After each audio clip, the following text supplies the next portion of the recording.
Kalau saya punya kekasih hati sebelum saya menikah.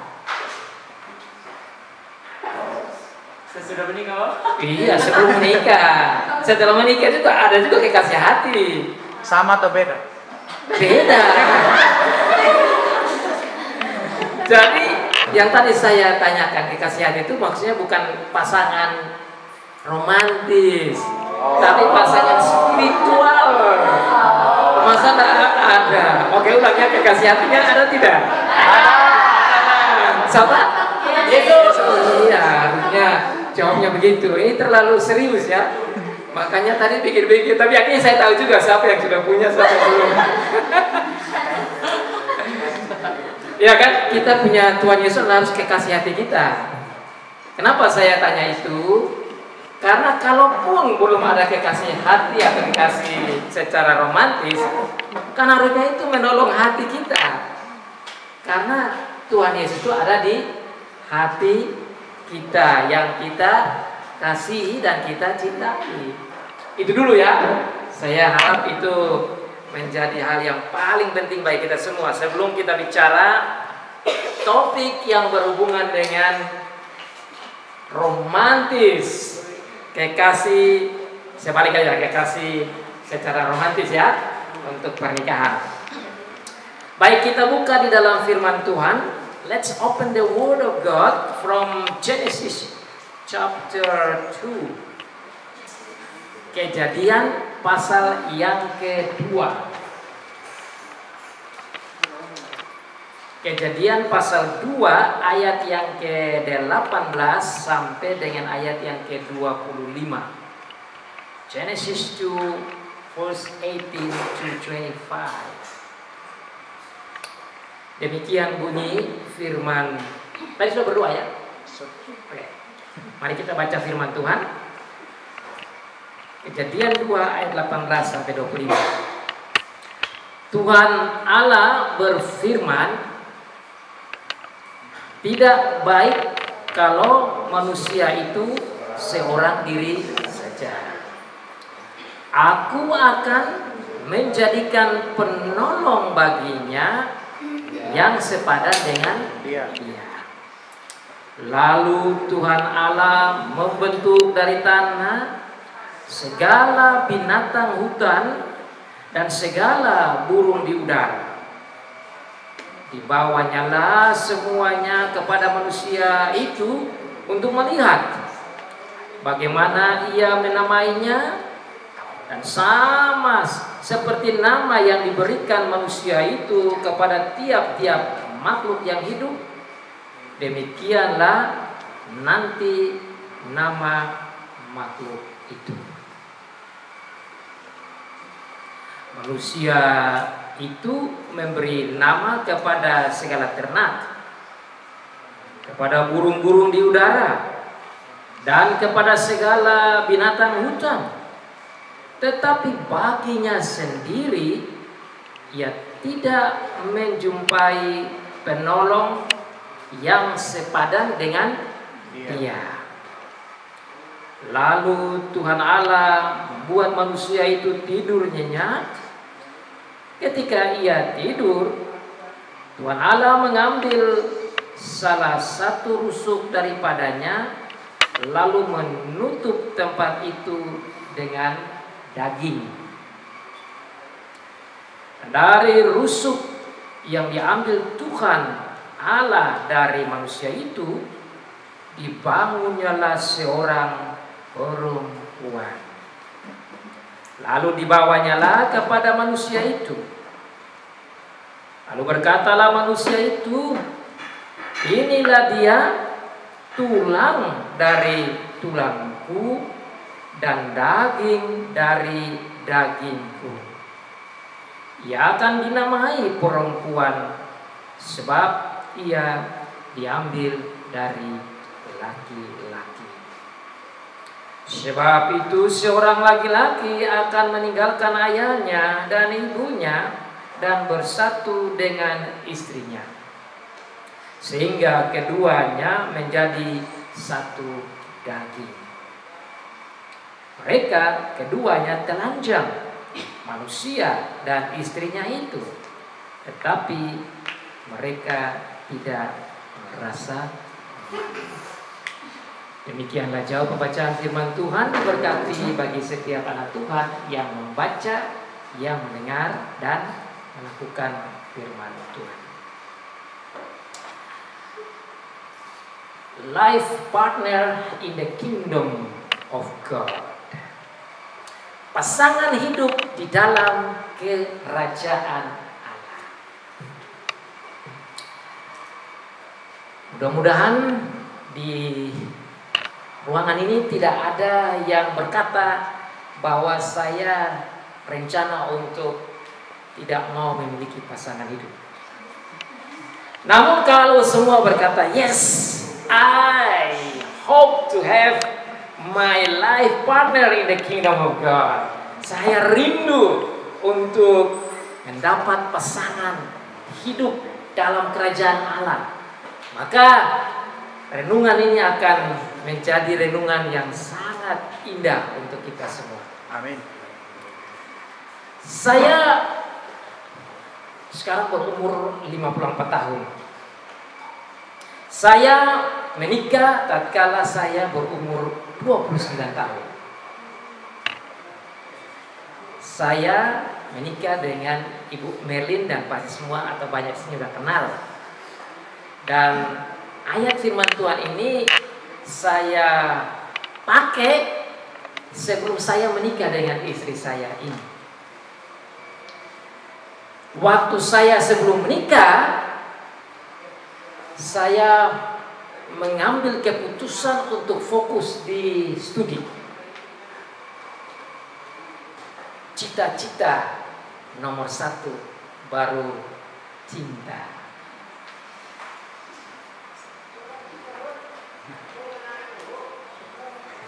Cita-cita baru Cinta. Teman-teman saya yang masih di SMA, mereka punya program lain. Mereka membalikkan kata-kata tadi, sehingga ada yang belum tamat sudah mengadakan acara besar. Ada yang baru tamat SMA dan mereka langsung nikah. Tapi karena saya punya rencana demikian, maka saya menunggu sampai selesai cita-cita saya. Tetapi dalam penungguan itu, sebagai manusia normal, kita tentu berharap supaya kita memperoleh pasangan yang ideal. Kita memiliki pasangan hidup yang cocok, yang alkitabiah, dalam rangka membangun kerajaan Allah. Makanya tadi temanya saya sampaikan pasangan hidup dalam kerajaan Allah, bukan diri sendiri. Jadi tatkala saya sudah selesai, hampir selesai cita-cita saya mengambil teks ini sebagai dasar untuk saya berdoa ke Tuhan. Nanti saya gali ayat ini secara dalam, tapi saya sampaikan dahulu bagaimana saya juga dulu muda seperti semua yang muda di sini. Dalam doa saya, di samping tempat tidur saya berlutut dan saya sampaikan demikian. Bapa di surga, ada lebih dari 7 miliar manusia yang Bapa ciptakan. Pada waktu itu sekitar 7 miliar. Sekarang sudah 8. Biasanya menurut para ahli, perempuan lebih banyak dari laki-laki. Jadi kalau dari 7 miliar, kemungkinan ada 4 miliar wanita. Dari 4 miliar itu, kemungkinan besar yang sudah nikah taruhlah setengah, jadi 2 miliar. Yang 2 itu masih sisa, masih single. Jadi dalam doa saya, dari 2 miliar atau kurang dari itu, saya minta Bapak kasih saya 1. Kira-kira Bapak kasih tidak? Kasih. Dari 2 miliar kita minta 1 saja. Ya kalau minta banyak mungkin Bapak pikir-pikir, wah kamu minta banyak. Karena minta satu saja, ini dasar penting. Dan ada dasar Alkitabiah yang kita akan diskusi atau lihat pada malam hari ini. Kalau saudara punya uang miliar, saya minta 1 rupiah saja, masa tidak kasih? Kita manusia, masa tidak kasih? Kasih kan? Apalagi Tuhan. Saudara, itu doa yang saya minta. Ya mana Bapak kirimkan saya 1 dari sekian miliar. Dan ternyata tidak lama kemudian setelah saya mau pulang tamat dari sekolah saya di Kanada, Tuhan mengirim 1 dari sekian itu. Itulah Ibu Merlin, yang mana kita tidak pernah pacaran. Karena memang di Alkitab juga tidak ada pacaran. Saudara boleh buka konkordansi, saudara boleh ketik di Google, kata pacaran tidak ada di dalam Alkitab. Yang pacaran boleh putus sekarang.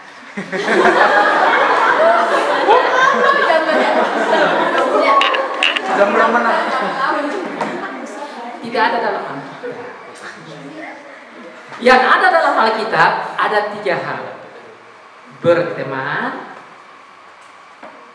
sampai teman akrab, bertunangan, dan menikah. Dan yang betul, pacaran menyusahkan banyak orang. Awalnya menyenangkan, tapi saya dengar ada juga yang sampai mau menyelesaikan hidupnya secara tidak benar. Karena pacaran itu komitmen. Dan kalau sampai ke titik itu dan itu diputuskan secara tidak normal, betapa sakitnya hati itu. Yang sudah berpengalaman pasti bisa renungkan lebih dalam. Dan itu yang saya ajarkan ke seluruh pemuda-pemudi gereja di mana saja yang saya temui, bahkan anak-anak saya juga. Ada juga yang mau melawan dan mencoba dan alami sendiri. Pacaran adalah buah budaya manusia, tetapi tidak diatur. Dan memang betul, tatkala kita berkenalan orang yang kita mungkin suka, dia lebih cenderung jujur dari yang berpikir bahwa ini akan menjadi pasangan saya dalam pacaran. Kenapa? Karena dia takut nanti diketahui kelemahan-kelemahannya dan bisa-bisa putus. Dan ada ceritanya yang tidak punya motor besar, dia pinjam motor besar, namanya Moge, datang setel. Dia pikir itu motornya, jatuh cinta gara-gara motor besar. Namanya cerita, selain motor besar, mobil bagus, pakaian bagus, macam-macam. Jangan kita jatuh cinta gara-gara Harta. gara-gara harta. Rambutnya hitam dibuat kuning-kuning, macam-macam dibuat. Tapi bagi saya sebenarnya cinta yang benar adalah cinta yang tulus dan apa ada. Dan kalau Tuhan sudah menciptakan cinta, Dia juga memelihara cinta itu. It is God who creates the love and He Himself who preserves it. Itulah kata-kata mutiara yang saya tuliskan ke Ibu Merlin. Ternyata yang terima kata-kata mutiara waktu itu mamanya. Saya waktu itu habis sekolah, saya ke gereja yang bantu saya di Australia, Tasmania sana, dan saya kirim itu dengan bunga. Ternyata mama yang terima. Tapi ternyata betul, kalau Tuhan sudah ciptakan cinta, tidak bisa meskipun ada tantangan-tantangan yang datang. Saya mau ini saudara-saudara pegang. Jangan cinta itu lahir akibat dari drama sandiwara kita. Itu namanya cinta munafik, cinta sandiwara, cinta drama. Bahkan ada yang bilang cinta buaya. Saya kena makan nanti. Kalau cinta yang Tuhan ciptakan tidak bisa tidak. Dan setiap kita kalau Tuhan sudah siapkan pasti ada orangnya. Ada, hanya kita saja yang tidak tahu. Nah, di sini firman Tuhan. Kita masuk sekarang ya. Di dalam Alkitab, Kejadian pasal 2 ayat 18. Tuhan katakan di sini, Tuhan Allah berfirman, tidak baik kalau manusia itu seorang diri. Ayo kita bilang juga ke kita. Tidak baik kalau saya seorang diri. Ini kata Tuhan. Jadi bukan pergumulan kita saja yang masih single. Tuhan tuh tahu kalau kita sendiri. Tuhan tahu kalau kita butuh seorang pasangan ideal, alkitabiah, surgawi yang bagus. Dalam ayat ini bahasa aslinya itu kata tidak baik dalam bahasa Indonesia tidak sedalam itu.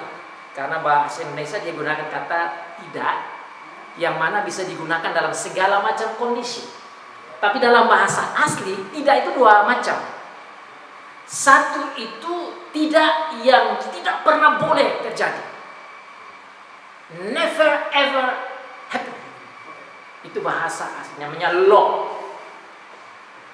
Tapi ada satu kata tidak lagi yang mana hari ini tidak, besok boleh. Itu al bahasa Ibraninya. Artinya hari ini tidak boleh makan, tapi besok boleh makan. Misalnya ada puasa begitu. Itu al.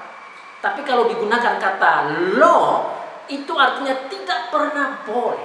Never ever happen. 10 firman yang kita tahu ya, ke 10 firman Tuhan itu. Semua itu tidak ada al. Law. You shall not, you never ever. Tidak pernah boleh terjadi. Saudara, sebelum Tuhan kasih kita 10 firman yang melarang kita tidak boleh ini, tidak boleh itu, 10 firman lo itu, Tuhan bilang kepada dirinya tidak baik lo kalau manusia itu seorang diri. Berarti perkawinan itu satu hal yang baik, ya kan? Memiliki pasangan itu that's wonderful. It's no wrong. Harusnya bilang yes. Ini kayaknya tidak mau kawin semua. Baik kan lo, kalau kita paham kata Tuhan tadi, ini kata Tuhan. Bukan kata saya, bukan kata Nabi, ini Tuhan yang ngomong. Tidak baik kalau Adam itu seorang diri. Lo, never ever. Berarti bukan saja Adam, Hawa juga. Maksud saya jangan sampai laki-laki saja yang rasa enak sendiri. Tetapi perempuan juga boleh ingat, tidak baik kalau wanita itu seorang diri. Itu manusia agar bisa bersama-sama, agar boleh berpasangan. So it is not wrong to have a partner. It is not wrong to hope to have a wife or husband. Tidak salah. Itu alkitabiah. Itu alkitabiah dan itu memang tujuan Tuhan menciptakan ada laki-laki dan ada perempuan. Sayangnya dunia sekarang ini menciptakan lagi banyak jenis yang lebih dari 2. Kan bingung. Di Alkitab tidak begini, ini kita bingung sendiri.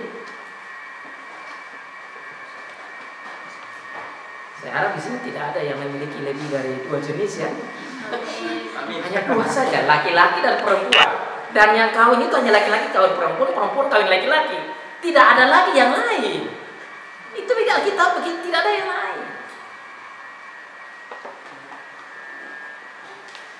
tidak baik kalau laki-laki manusia itu seorang diri. Dan karena Tuhan bilang tidak baik, maka dia kasih jalan keluarnya. Acaranya gimana?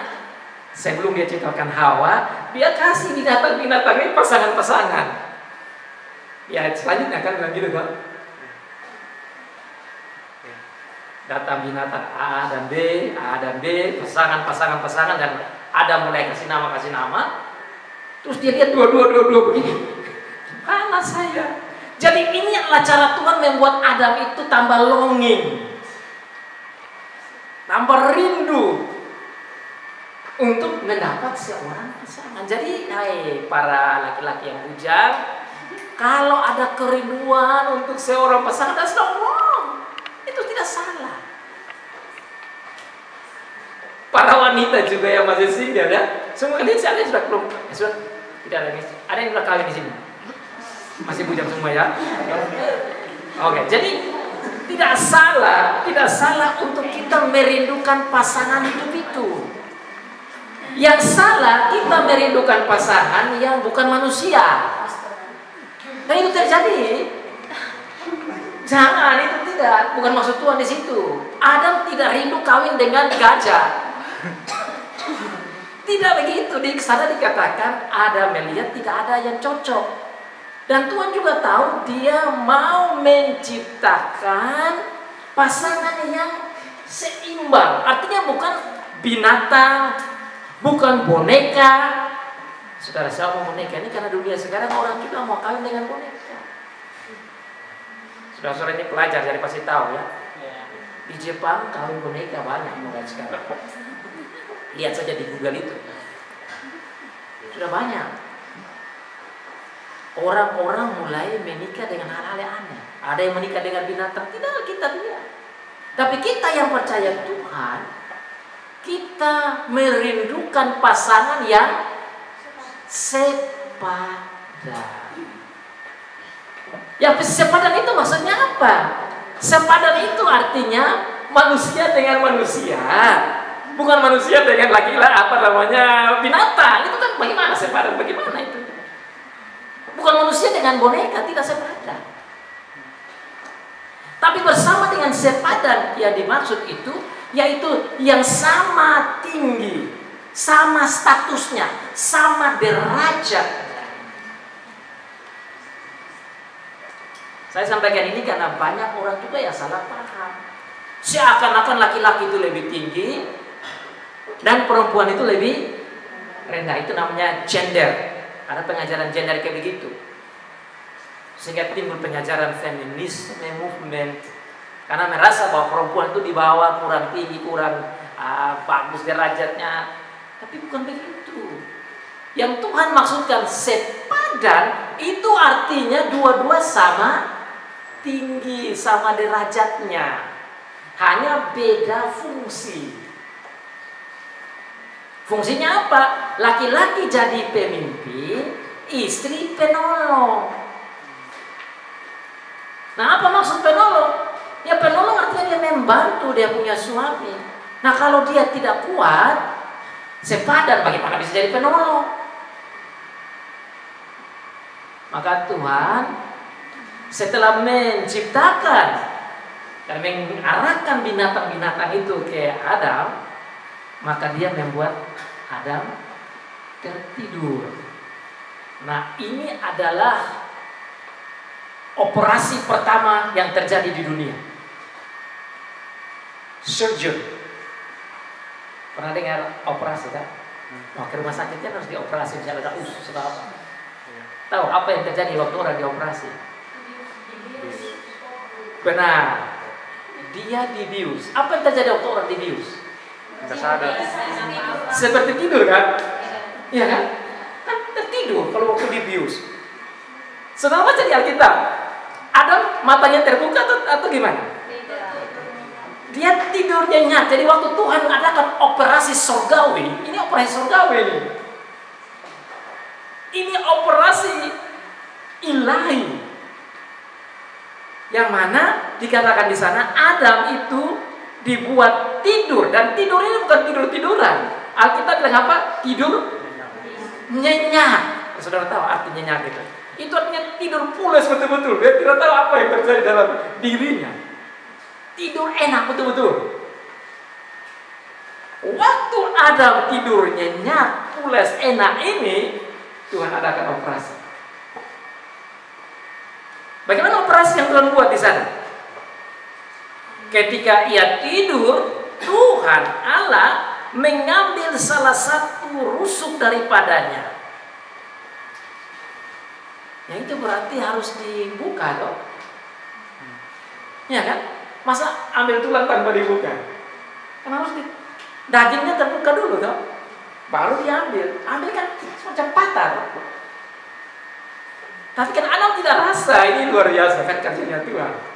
Waktu kita dioperasi secara dunia juga, kalau kita lihat orang dioperasi tidak rasa juga. Nanti setelah itu baru rasa. Tapi Adam memang tidak rasa karena ini operasi surgawi. Jadi saudara-saudara, Tuhan ini sangat berhikmat di dalam menyiapkan seorang pasangan yang seimbang, pasangan yang sepadan. Tuhan mulai mengambil rusuk dari Adam itu dan dikatakan setelah itu dia tutup tempat itu dengan daging. Jadi jelas dibuka. Kalau kata tutup berarti dibuka dulu toh. Nah kalau dibuka ya pasti dagingnya terbelah. Baru dagingnya ditutup lagi. Ini Tuhan bilang begitu. Jadi setelah Tuhan mengambil tulang rusuk, baru dia membangun seorang perempuan dan dibawa perempuan itu ke Adam. Waktu Tuhan membawa Hawa ini kepada Adam, apa yang disebut di sana? Lalu berkatalah manusia itu apa? Inilah dia, tulang dari tulangku dan daging dari dagingku. Ini adalah kata romantis dari Adam. Adam melihat kekasih jiwanya. Inilah Adam punya kata-kata cinta. Kalau dalam bahasa sehari-hari saya boleh katakan begini. Kan ini dilihat binatang-binatang terus pasangan, gajah, singa, beruang, ular, semua dia kasih nama, terus dia punya tidak ada yang sama dengan dia. Tapi tatkala Tuhan membawa Hawa kepada dia, matanya saya akan terbuka lebar. Nah dia bilang, wow, man. Yang tahu bahasa Inggris pasti mengerti maksud saya. Saya mau ulang lagi ya. Waktu dia lihat ini perempuan cantik ini, namanya Hawa itu, ya, matanya terbuka langsung dia bilang, wow, man. Itulah orang Inggris ciptakan kata bahasa perempuan. You understand? Ya. Makanya di mana-mana perempuan bagi orang Barat mereka namakan wow. Oh man. You get it? Yeah, I get it. Boleh. Wow. Boleh.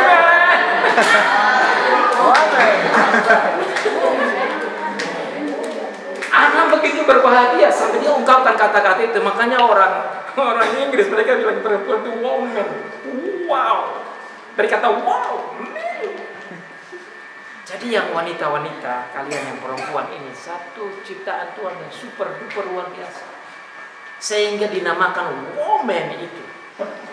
Karena itu adalah sebuah karya Tuhan yang sangat luar biasa. Sehingga orang Inggris menggunakan kata woman itu untuk menghargai betapa luar biasanya wanita yang datang dari men. Itu ceritanya seperti itu. Jadi kita lihat Adam ini tidak mencari. Adam rindu tapi dia tidak mencari semaunya. Saya tidak tahu kalian punya latar belakang budaya ya, tapi kalau saya di Kupang, biasanya mereka yang muda-muda dia bilang saya mau mengail. Ada orang Kupang di sini. Ada yang orang Kupang langsung ketawa karena dia ngerti maksud saya. Yang bukan orang Kupang tidak bisa ketawa karena memang tidak mengerti maksudnya. Mengail itu bahasa Indonesianya mengail, kail, pergi memancing. Jadi kalau dia mau berjalan mencari pasangan hidup, diistilahkan seperti pergi memancing.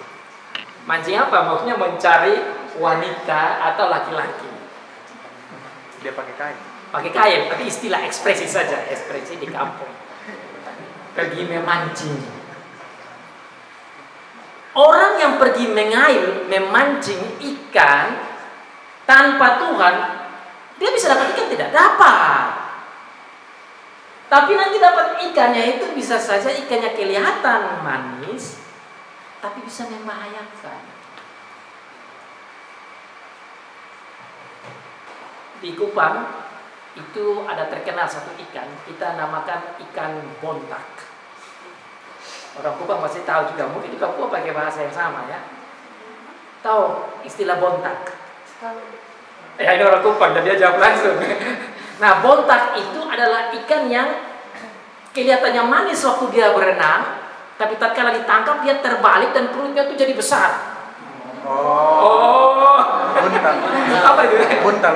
Buntal, oke itu bahasa. Oke, ikan buntal itu manis, tapi tatkala sudah dekat dengan kita tangkap itu bisa jadi racun. Ikan itu. Nah, saya tidak mau kita mengalir seperti demikian. Mari kita back to the Bible.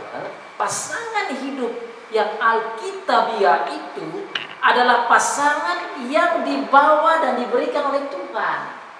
Makanya tatkala saya memahami ini, saya berdoa kepada Tuhan.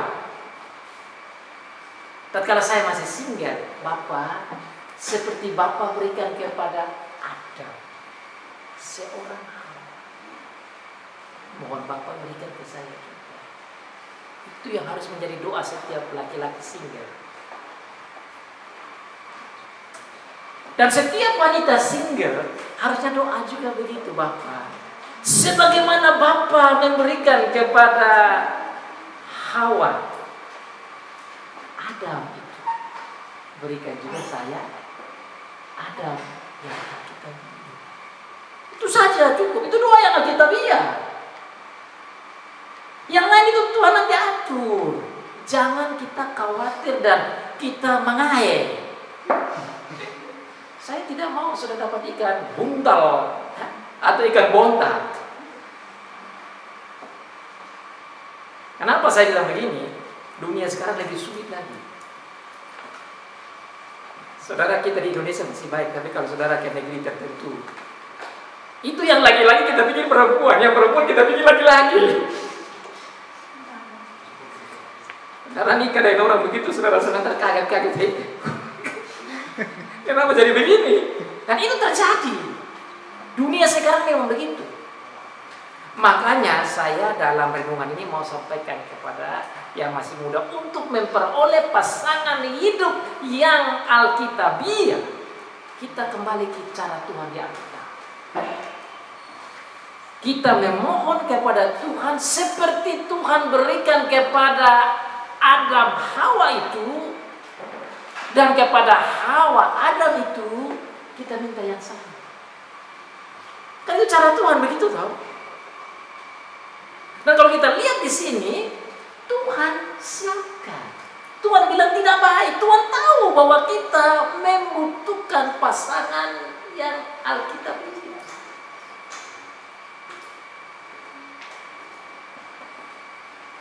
Sehingga biarlah Tuhan yang menciptakan itu rasa cinta di dalam hati calon istri, calon suami kita. Jangan kita yang membuat itu. Yang tadi saya bilang, ada orang yang seakan-akan berusaha supaya orang jatuh cinta kepada dia gara-gara hartanya, mobilnya, rumahnya, atau orang punya, dia pinjam saja. Ini nyatanya ada begitu. Jangan jatuh cinta karena uang. Jangan jatuh cinta karena posisi. Jangan jatuh cinta karena harta. Jangan jatuh cinta karena hal-hal duniawi. Tapi biarlah Tuhan yang menciptakan cinta itu. Because it is God who creates love and who preserves it. Tuhanlah yang menciptakan cinta dan yang memeliharanya. Cinta itu tidak perlu saudara buat dia jadi lebih luar biasa. Tidak perlu dikerjakan, Tuhan yang buat ini. Dunia mengarahkan kita supaya kalau bisa cinta itu tumbuh karena saya dan cinta itu tumbuh karena strategi saya. Itu bahaya. Dan kita juga akan capek karena kita usaha. Ternyata tidak jadi juga. Atau mungkin akan jadi, tapi akibatnya jadi bahaya. Tapi kalau Tuhan yang ciptakan cinta, nobody will stop it. Nobody will destroy it. Nobody will break it. Tidak ada satu orang pun yang bisa menghancurkan, memberhentikan. Dan kalau saudara ikut cara yang tadi saya sampaikan, saudara bisa lihat gunung pindah ke laut. Bisa tidak? Bisa. Saudara tahu saya ini dari kampung. Saya kali kampung punya kampung. Bukan di kota, saya dari kampung. Orang dari kampung, tetapi Tuhan bisa buat hal yang luar biasa. Contohnya, Ibu Mel ini kan dari negeri jauh sana. Tapi mau saja tinggal di sini kan seperti gunung pindah ke laut. Dan saudara di sini semua bisa. You say yes. Bisa tidak? Bisa. Tapi bukan saudara yang bisa. Tuhan yang bisa membuat itu.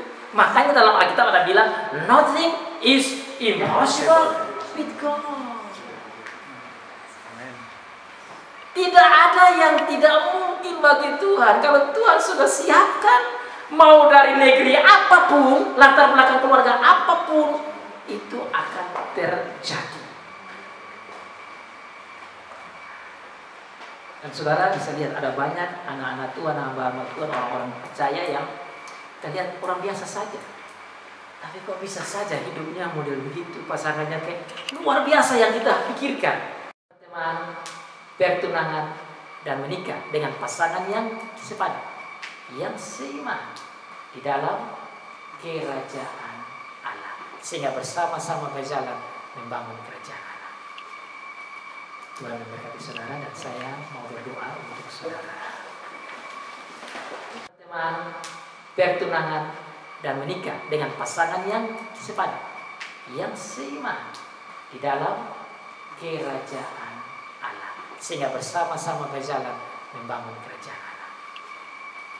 Tuhan memberkati saudara dan saya mau berdoa untuk saudara.